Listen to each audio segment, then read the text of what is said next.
तैयार किया है, जिसके आधार पर इंडियन डायटिक एसोसिएशन यानी आईडीए ने भारतीय थाली से जुड़ा एक रिसर्च किया। इस रिसर्च के मुताबिक पिछले 30 वर्षों से भारतीय भोजन की ताकत और उसके पोषक तत्व लगातार कम हो रहे हैं। आपने अक्सर बड़े बुजुर्गों को ये कहते हुए सुना होगा कि पुराने जमाने में भोजन की बात ही कुछ और हुआ करती थी। हर चीज शुद्ध होती थी और आपका खाना शरीर को लगता था। बड़े बुजुर्गों की ये बात अब सच साबित हो रही है। आईडीए का रिसर्च इस बात को भी साबित करता है कि 30 वर्ष पहले खाने में शुद्धता की गारंटी आज के मुकाबले कहीं ज्यादा थी। आईडीए के मुताबिक गेहूं में 9% कार्बोहाइड्रेट कम हो चुका है। इसके अलावा बाजरे में 8.5% कार्बोहाइड्रेट कम पाया गया है।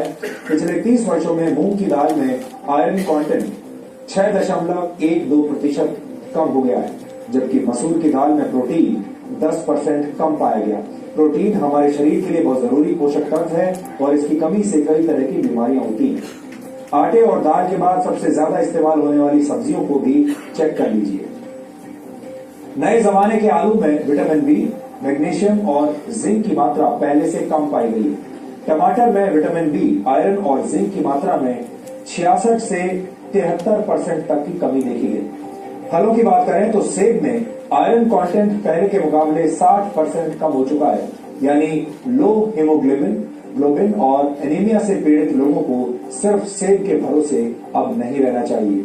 इस आंकड़े को देखने के बाद कई पुरानी कहावतों से आपका भरोसा उठ सकता है। अक्सर कहा जाता है an apple a day keeps the doctor away, यानी एक सेब हर रोज खाने से आप स्वस्थ रहते हैं और डॉक्टर से दूर रहते हैं। लेकिन इस दौर में ये कहावत भरोसा करने लायक नहीं रही, क्योंकि सेब के अंदर पोषक तत्व अब कम हो चुके हैं। आईडीए ने इस रिसर्च को तैयार करने में नेशनल इंस्टीट्यूट ऑफ न्यूट्रिशन के फूड कॉम्पोजिशन टेबल का इस्तेमाल किया है। एनआईएन ने 528 तरह के खाद्य पदार्थों में मौजूद 151 पोषक तत्वों की जांच की है। इस इंस्टीट्यूट ने 30 साल पहले भी एक फूड कॉम्पोजिशन टेबल तैयार किया था और उस समय के खाद्य पदार्थों में न्यूट्रिशनल वैल्यू आज की तुलना में काफी ज्यादा थी। एक्सपर्ट्स के मुताबिक खेतों में पैदावार बढ़ाने और फसल को बीमारियों से बचाने के लिए पेस्टिसाइड्स और खाद का ज्यादा इस्तेमाल किया जाता है और केमिकल के ज्यादा इस्तेमाल से भारत की मिट्टी में पोषक तत्व लगातार कम हो रहे हैं, जिसकी वजह से खेतों में उगने वाले अनाज, सब्जियों और फलों के पोषक तत्वों में भी गिरावट आ रही है। भारत की मिट्टी में ये वीडियो अपन दिखा सकते हैं? यस और नो?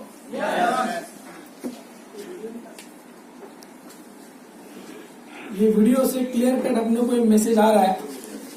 ये एक जमाने में 30-40 साल पहले, सही बात है सर, खाने में मिलता था, लेकिन अभी नहीं मिल रहा है। तो जो शॉर्टेज है ना, वो शॉर्टेज जो गैप है, वो गैप भरने का काम ही तो सभी के प्रोडक्ट करते हैं ना सर। तो कल करे तो अदरवाइज क्या हो जाएगा, वो गैप बढ़ बढ़ के शरीर एक दिन साथ देना छोड़ देता है। अचानक बहुत बड़ी बीमारी होती है।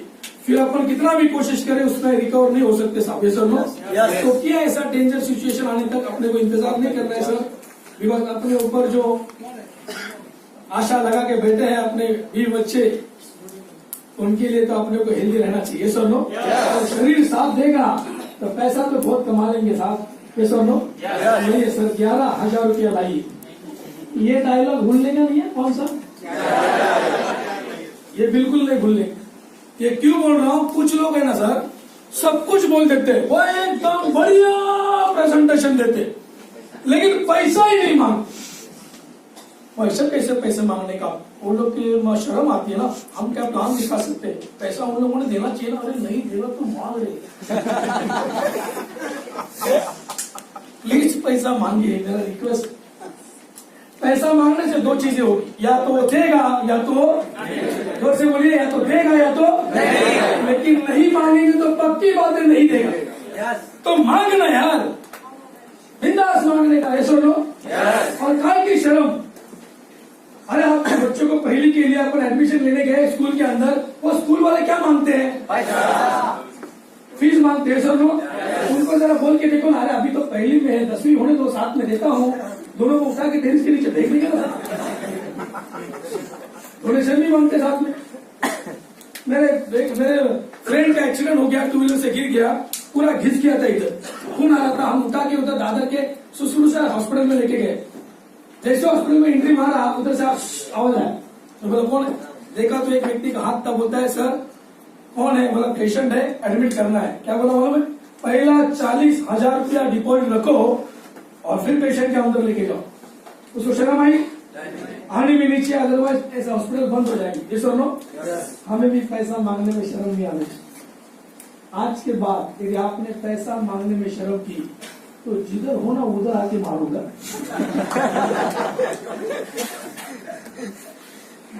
मां कसम बोलता हूं, मैं ऑलरेडी पैसा लेके इधर आया। नहीं तो मेरा डांस ही चालू नहीं होता। पैसा फेंको तो मेरे को नहीं शर्म आती, आपको क्या की शर्म? और शर्माएंगे तो अपन पीछे रह जाएंगे। सुनो, प्लीज पैसा मांगने में शर्म मत कीजिए, बिंदास मांगिए। और मैं तो बोलता हूँ आप लोग है ना 12,000 रुपया मांगो। तो बोलेगा लेकिन 11,000, बोलेगा 1,000 रुपया कंसल्टेंसी फी है मेरा।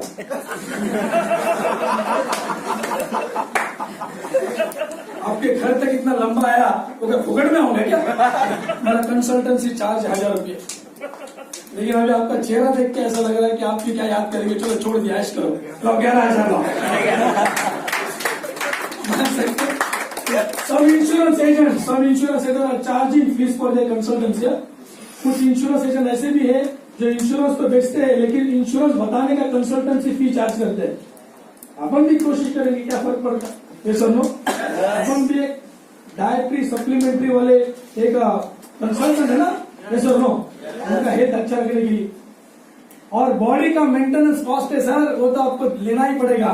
हर चीज का मेंटेनेंस कॉस्ट होता है। ये सुनो, हम जिस घर में रहते हैं उसका मेंटेनेंस भरते कि नहीं भरते साहब? यदि नहीं भरेंगे तो क्या होगा? नोटिस आएगी कि घर खाली करो, या कोई नोटिस नहीं आती, सीधा खाली हो जाता है। इसलिए मेंटेनेंस तो भरना पड़ेगा। ये सुनो, ये गलत गोलियां खा के, ये गलत फूड खा के किडनियों के ऊपर जोर आता है, किडनियां खराब हो जाती है। सुनो, तो अपने साथ ऐसा ना हो, इसलिए प्लीज सर, प्लीज मत खेलिए। जिनकी किडनियां बर्बाद हो चुकी है वो लोगों को क्या तकलीफ होती है मैं देख के आया हूं सर, मत कीजिए ऐसा नहीं। और साथ में ये प्रोडक्ट आप तो खाइए, आपके बच्चों को भी खिलाइए, नहीं तो अकेले ही जिंदा रहेंगे, बाकी जाएंगे ऊपर भूत की तरह आते रहेंगे, फायदा क्या? सबको खिलाइए सर लो। ऑब्जेक्शन हैंडलिंग ओवर, सवालों के जवाब मिल गए। और मान लीजिए उसने बोला आपने कितना कमाया, ऐसा भी साला कभी कभी बोलता है। जोर से बोलिए। नहीं, वो सब ठीक है, बराबर है, बराबर है। अकरम सर ने वगैरह जो है वो कमाया होगा, आपने कितना कमाया? और अपन कल ही ज्वाइन हुए सारे, क्या बोल सकते हैं? बोलिए। हर सवाल का जवाब देने की जरूरत नहीं है, कभी सवाल को सवाल पूछ लेंगे। सुनो, इसका मतलब आप यही बोलना चाहते हैं ना सर, कमाई होती होगी तो बिजनेस करने में कोई अड़चन नहीं। सुनो, हमारी कंपनी में सर महीने का 5,000, महीने का 10,000, महीने का 20,000, महीने का 1 लाख, महीने का 2 लाख, यहाँ तक कि महीना 5-5, 10-10 लाख कमाने वाले लोग हैं। सर ये बताइए आप कितना कमाना चाहेंगे? सवाल उधर गए, उधर भेजने का कलाकारी आना चाहिए। समझ में आया तो बोलिए हाँ। हमारे कंपनी में महीना 5,000, 10,000, 15,000, 20,000, यहाँ तक कि 5 लाख, 10 लाख तक कमाने वाले लोग हैं सर। आप ये बताइए आप कितना कमाना चाहेंगे? वो लोग किधर है? वो सेमिनार में मिलते हैं। जरूरत अपने को है, इसलिए जाना अपने को पड़ेगा। परसों शाम को 6 बजे अपन मीटिंग में जा रहे हैं। कितने बजे? 6 बजे आपको आना ही। भाभी जी, हाँ भाभी जी, आपको ये ध्यान रखना है, खास दोस्त है, मेरे को टोपी लगा सकता है और इसी की वजह से इसकी हालत ये है। आपको धक्का मारना है। मैं तो ये बोलता हूँ भाभी साहब इनके साथ आप भी आ जाइए।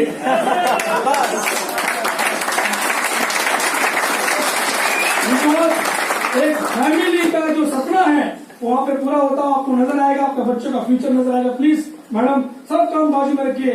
वो जो मीटिंग है that is the very very important, बाकी सब बाजू में रखिए। मैं आपको रिक्वेस्ट, इतना घर तक आके इन्विटेशन दे रहा हूँ, ये पर्सनल दोस्त के साथ ही कर सकता हूँ। मैं फोन पे भी बोल सकता था, मुझे मालूम है फोन पे इतना सीरियस नहीं होगा, इसलिए घर तक आया। प्लीज भाभी जी आपका काम है, आप चाहते हैं ना अपना सपना पूरा हो जाए। बस आपको लेके आना है, और कैसा मनाना है वो तो आप मास्टर ही है। किधर क्या करने से, हाँ, तो वो आप आगे देख लो, समझ में आए? ओके, अभी प्लीज इसमें ना एक टारगेट के ऊपर मैं अभी बोलने जा रहा हूँ। गेम तो समझ में आ गया, अभी आप लोगों को लेना है टारगेट। यस और नो? बिकॉज टारगेट अल्टीमेटली ना, ये बिजनेस के अंदर जो टारगेट लेते हैं ना, वही आगे जाता है। सेल्स एंड मार्केटिंग में हमें कैसा मिला, बिकॉज हमारा टारगेट हर महीने का, हर दिन का मेरा टारगेट, जहां पे जितने भी सीनियर साथी हैं उनका टारगेट, पहले दिन से उनका टारगेट था। अकरम जी का पहले दिन से target, I want to become a selling achiever, I want to become a diamond executive, ये पहले दिन से टारगेट। और उसके लिए भी टारगेट बड़ा रखा ना, तो ऑटोमेटिकली बॉडी जो है ना भयंकर साथ देती है, भयंकर साथ देती है। आपका बॉडी मेंटल स्ट्रेंथ भी बढ़ जाता है यदि टारगेट रहेगा। मैं आपको अभी एक वीडियो दिखाने वाला हूं कि टारगेट रहने से आदमी आश्चर्यजनक काम करता है, जो साइंटिफिकली इम्पॉसिबल है, यानी साइंस ऐसा भूल ही नहीं सकता कि पॉसिबल है, और वो काम हकीकत में हुआ है। उसे एक लाइव वीडियो में आपको अभी दिखाऊंगा कि टारगेट रखने सिखाओ। और अपने कंपनी में भी कई सारे लोग हैं जिन्होंने अपना एक टारगेट रखा।